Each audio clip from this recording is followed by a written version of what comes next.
How to make a DIY reusable silicone respirator using the Moldstar 20T silicone rubber. Now in today's project, I'm going to show you how you can go from a 3D printed rigid model like this to a soft and wearable silicone respirator that is skin safe. Now, our project does have a couple of bullet points that we want to hit. Number one, the respirator itself has to be very efficient in filtration. So we designed a large respirator unit in the front, and we'll show you how to make that. Now, the respirator itself is going to be non-disposable, so it's going to save us money versus disposable masks, and it has to last many uses. And with those many uses, the silicone respirator does have to be easily cleaned and reusable. Now, the silicone itself has to be flexible and self-conforming to fit any wearer's face. Now, with the comfort comes the non-irritation, and the silicone has to be certified skin safe. So let's just jump into this project and see how we make these. To start our respirator project, we first need a model, and for that we printed a respirator model that we're going to have available for you in the description below. You can download that. And once we have the 3D model, what you really want to do is you want to study the model so you understand the contours. So here I'm just kind of taking in the model, studying the model, so I decide how to make a mold. You're going to notice that the filter housing has like a step built into it, so a groove and channel system. So while the mask itself, the respirator, the silicone respirator, has a groove basically that fits that channel, that's what creates the tight seal. Now, in order to not mechanically lock the model, our respirator model, in the rigid mold that we're making, we need to separate our mold strategically so that one part of that channel stays on one side of the mold and the other one on the other. So these little things are really important to pay attention to when you're making molds like this. And for this, we decided we're going to go with a squeeze mold. So we're going to make a two-part rigid squeeze mold. Now, what's a squeeze mold? A squeeze mold is simply a two-part mold. Sometimes it can be also multiple part mold that get assembled, where you basically have a cavity that you're squeezing the other side of your model into. The material that you squeeze in between then fills that cavity and shoots out either on top of your mold configuration or through air vents in order to fully fill that cavity, making sure there's no air bubbles. It's a really nice way to cast fast setting materials and minimize any kind of air entrapment in your casting. And we do need to clay up our model using some Sculptex soft clay. This is sulfur-free clay. And we're going to plug the bottom of our respirator. Using some hot melt glue, I'm simply going to adhere some of this insulation foam around our model. So instead of building all this up with clay, we're going to build it up with foam blocks, and then on top of that foam, we're going to lay out our Sculptex soft clay. And I'm going to basically now go around the model and build up a clay bed that's leveled with the perimeter of our model. So it's on the same level field. Once that is achieved, I can go ahead and clean the perimeter. I'm going to go around the model and basically make that separation edge as clean as possible. This is going to give us much better castings out of that mold. Also notice that all the angles of the clay that I'm building up are sloped inward at a slope so that the two-part mold can come apart easily and doesn't create any mechanical lock. Now, some of these little plugs are closed up, and then we're going to add some air vents here to the high spots of our layup. The air vents are going to help us minimize any air bubble trapment in our casting. And then we're going to add some keys to the overall setup so the two halves of our mold line up. So I'm going to clean that up a little bit, and then we're going to place those 3 keys and 3 vents. Let's go ahead and put some release agent down. Again, we're making a mold out of urethane plastic, and we're going to put down some Ease Release 200 on our model. And then we're going to use a dry brush, spread that release agent around, and then spray it lightly one more time. This is called a spray brush spray technique. Now, the release agent is allowed 5 minutes to dry before pouring any material over it. Now, to finish our mold setup here, we're going to put a containment wall or quote-unquote mold box around our clay up. And for that, I'm using some aluminum shim. If using aluminum shim out of several sections, make sure that the sections overlap so there's no leakage of material when pouring the urethane resin. Also, the shim should be secured firmly into the Sculptex oil-based clay.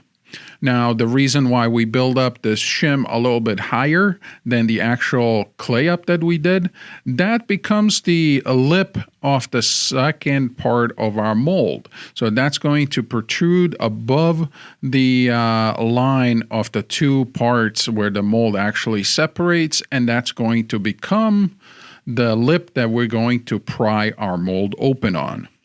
And then we're ready to pour material. Now, like I mentioned, we're going to be using the Smoothcast 65D for our two-part mold. And material itself is a 1-to-1 mix ratio by volume. It has a work time of 2.5 minutes with a cure time of 10 to 15 minutes. That is also depending on mass concentration. So the more material you have, the faster it will set off. Now, as always, premix your part A and part B thoroughly before dispensing them.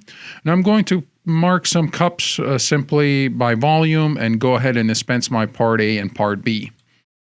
Always make sure to use clean working container, and keep in mind that this product has a short work time, 2.5 minutes, so work quickly but thoroughly.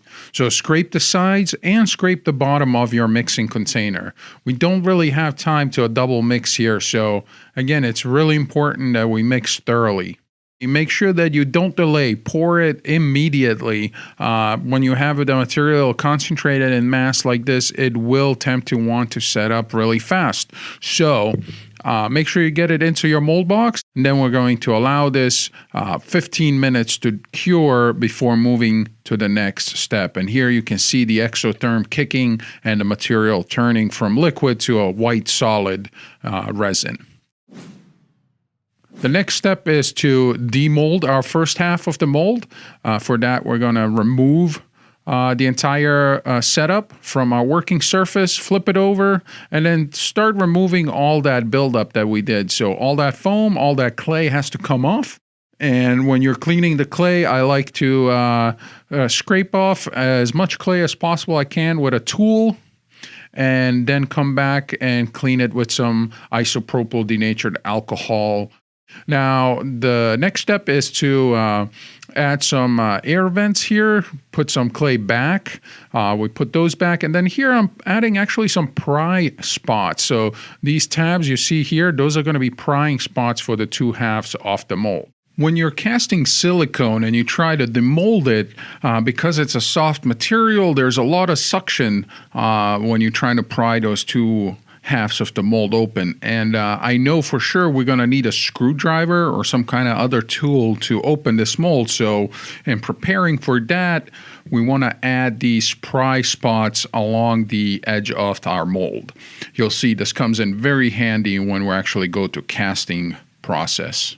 Now, before we put our mold box around this, a spray of the Ease Release 200. Again, the same procedure, spray, brush, spray technique. Allow it 5 minutes to dry, and then we can go ahead and assemble the mold box around our model.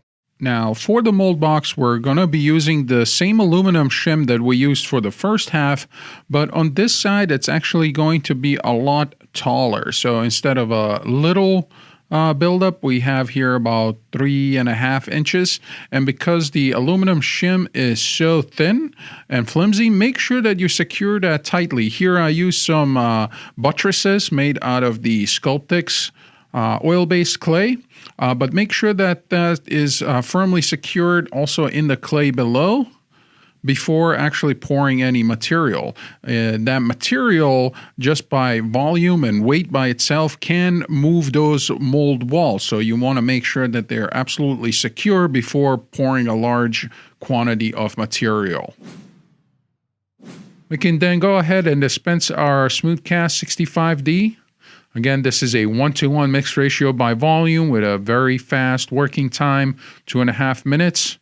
Now, you can see me here putting my hand onto the mixing container, and basically what I'm feeling is the heat from the exotherm of the material. Once I feel the heat starting to set off, starting to feel the actual heat on my palm, I know that the material is activating and I need to get it into the mold. Again, don't delay. Make sure you pour your material into the mold box immediately. Allowed the material to seek its own level, and fortunately I had a little break there, but we caught that in time, plugged it up, and let the material now fully cure for 10 to 15 minutes. This is going to be curing much faster because we have a large mass of material, so the exotherm is going to expedite that cure, so that the cure here only took about 10 minutes before we were able to demold our mold. Now, go ahead and start the demolding process by removing the outer shim. This is our mold box. And then we're going to pry that mold open. Again, here's those pry spots that we put in clay. These are really, really helpful when you're making these kind of rigid molds or any kind of mold where you're going to be casting silicone into. So once this is pried open, we can go ahead and clean up our mold, remove any of the clay residue, and then we can go ahead and focus on removing our model. Now, because this is a rigid to rigid mold, so our model is rigid, our mold is rigid, this is going to be a little bit difficult. Keep in mind, this is not just going to pop out in one single shot. It will take some prying back and forth. This will also be the time when we discover if we did a good job on separating our model exactly between the two halves and did not lock one half or the other into the rigid mold. Now, to give ourselves an advantage in this casting, we're going to add some air vents to the second half of our mold to the highest points of the model, not the mold, but the model itself. This is going to minimize any kind of air bubble trapment in those areas. Make sure that you drill all the way through to create an actual air vent.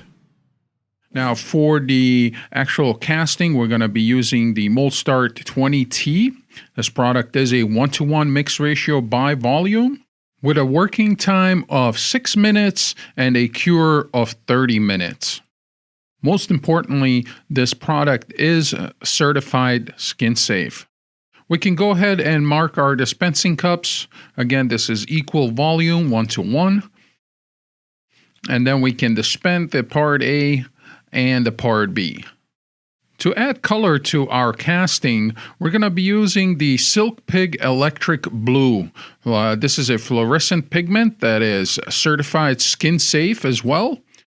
Simply add some of the pigment to the part A and mix it in thoroughly. Now add the part B to the mixing container and then mix it thoroughly again. Keep in mind 6-minute work time. So you have to work fast, scrape the sides, scrape the bottom of your mixing container, and then dispense, pour the material into the actual mold cavity, the lower part of our mold. The mold can be now squeezed together by adding the top part, and then we're going to add a weight to compress the top part of the mold and get us a good registration of our part. Any of the extra material you should see shoot out either to the top vent holes or the side vent holes that we added to our mold setup. Our silicone is now allowed 30 minutes to fully cure before demolding. Once the silicone has fully cured, we can go ahead and demold our casting. With a large screwdriver, I'm simply going to pry that mold open. And once that is popped off, we can reveal our final respirator casting. Now, simply with a razor blade knife, where I'm going to trace the outline of our respirator. And then the extra material here can be peeled off, and the respirator itself is now demolded. Now here you can see the extra tabs where the air vents were. We can simply cut those off using some scissors, and the respirator is now ready for final assembly. Now that our respirator part is made, we can focus on the filtration system. And for that, we're going to be making a mold as well of these two parts. These two components will form the actual filtration unit. For that molding process, I'm simply going to set up some Sculptek soft clay on a nice flat surface, and now I'm going to put the models down onto the clay. The center of the block mold here will receive a space holder. This is going to be first sealed with some sonite wax so that the silicone can't seep into the melamine board. More importantly, this is going to save us some material and make the demolding of a block mold like this much easier by keeping that center collapsible, basically. Same way, I'm using here the aluminum flashing to make my mold boxes. Simply press them into the clay, and now we're ready for the actual molding process. We're going to be sticking to the same material. The Moldstar 20T is our molding product here as well. Makes the whole project easier to have one molding and casting product. Now the part A and B are dispensed equal amounts, 1:1 by volume, and then mixed in a clean container. Always make sure you scrape the sides, scrape the bottom of your mixing containers, and then make sure that you actually pour your material in one spot. Don't delay. These are fast setting materials. You don't want to have this thicken in your mixing containers. Now we're pouring the material in one spot, allow it to find its way up, and now we're going to allow this a full cure for 30 minutes before demolding. After the Moldstar has set up, we can simply pop the molds off of our clay setup, and then we're going to demold the original models that are in the silicone. For this shield here, for the grill, that's pretty easy, pops right out.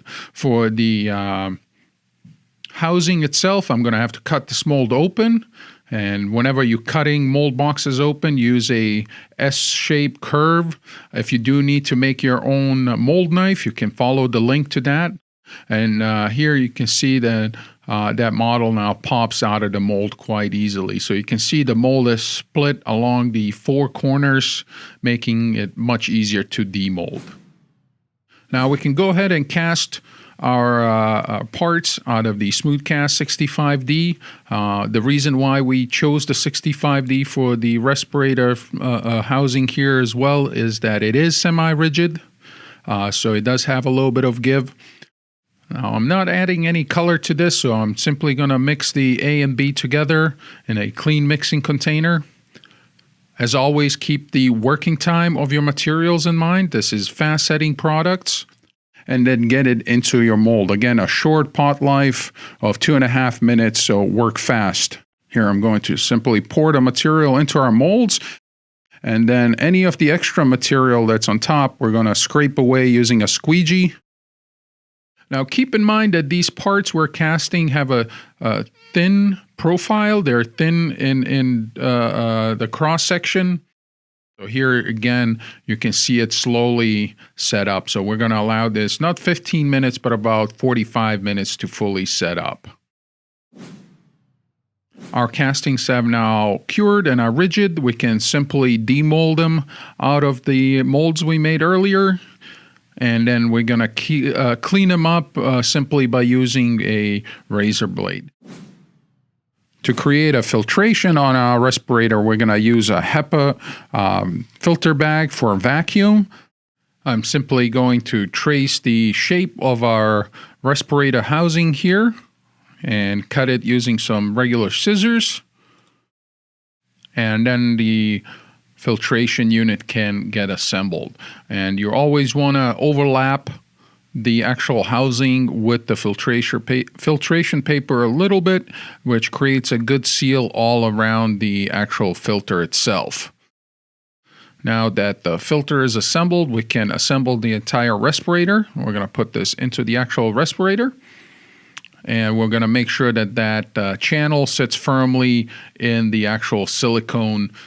A rubber band is cut down, and then it's passed through the holes on the side of our respirator. The rubber bands are secured using an office stapler and are simply tacked together. Now, there's many different options as far as straps or rubber bands that you can attach to a respirator like this. We found this option to be very easy and straightforward and work great for our application. Due to its soft nature of the silicone, the respirator housing fits many different face shapes, sizes, and is comfortable to wear for long periods of time. The silicone respirator can be disinfected and sterilized in a regular dishwasher or washed by hand with soap and hot water. The respirator housing can easily be washed by using soap and hot water, but make sure you don't put it in a dishwasher because it does not have the heat deflection of the silicone. So again, the sterilization method for the silicone mask can be either autoclave sterilization at 265 Fahrenheit. You can scrub it with soap and hot water. You can wash it in a dishwasher on a sterilization cycle, or you can use a UV sterilizing light. Also, you can wash it with a WHO formula hand sanitizer. Now, the sanitizer for the filter assembly, you can scrub it with soap and hot water by hand, or you can use a UV sterilizing light. Also, you can wash it with a WHO formula hand sanitizer. And here I just wanted to show you guys that different coloring options are available for the silicone that are certified skin safe. So if you want to use some of our Silk Pig electric colorants, they are certified skin safe and can be easily added to the silicone itself. And here again, you can see me wearing that respirator. It feels nice and comfortable. It's soft, and because it's made out of silicone, it's easily cleanable and comfortable to wear. And I was really happy how this project came together, and the final result looks very professional. Now, I'm sure that some of you will be wondering what's the per unit cost on a respirator like this. And once I actually made the molds to produce these masks, I broke down the cost per unit based on a 1 gallon unit of material. So a casting of the silicone mask was about $4.11, again, based on the gallon unit of the mold star. The smooth cast 65D filter housings broke down to about 48 cents. The rubber bands we got in a pack of 400, and they broke down to 19 cents per mask. The HEPA filter bags that we used for these we're basing on a 2-pack that we got online, and these break down to 28 cents per unit. Brings down the cost of the material used for a unit to about $5.06. So you can see that even manufacturing these ourselves can be quite affordable. Now, if you got inspired by this project and you'd like to give your own projects a go and need some material, you can visit any one of our distributors around the world. So, and there you have it, a step-by-step procedure that I use to create this rigid mold and cast dozens of silicone respirators in no time at all. Now, let's take a look at our project goals. We were able to create a respirator that provides efficient filtration. Now, the respirator itself is going to save us money versus disposable respirators and masks. Lets us use it many times because the silicone itself is easy to clean and reusable. The silicone mask itself is flexible and conforming to fit pretty much anybody's face. It is comfortable, non-irritating, and the silicone is certified skin safe.